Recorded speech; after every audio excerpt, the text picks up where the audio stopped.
شما چرا نشستید؟ من بله شما حالا بلند شید و برید آشپزخونه هاتون و یه کفگیر روی ملاقه و قابلمه بیارید تا بگم چجوری اعتراض کنید. یه ملاقه یه قابلمه چشم.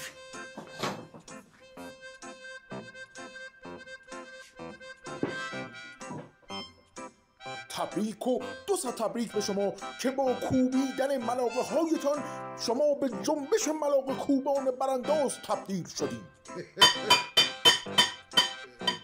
میگم که یه کمی زایم. این ملاقه تو دسته تنبلی دیگه بسته.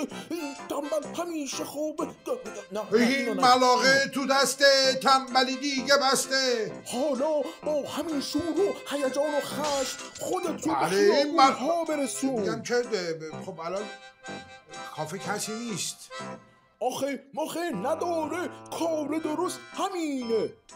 آخه مخه نداره کار درست همینه. آفرین. حالا با همین شور و حال برو به خیل ملاقه کوبان بپیوند. ببین نمیشه حالا واسه شاگردم بیاد بعد بریم؟ برانداز حیا کن اون کافر رو رها کن. برانداز حیا کن اون کافر رو رها کن. برانداز حیا کن اون کافر رو رها کن. آقا من پیرمردم میرم اونجا بیشتر جلو دست پاشونو میگیرم.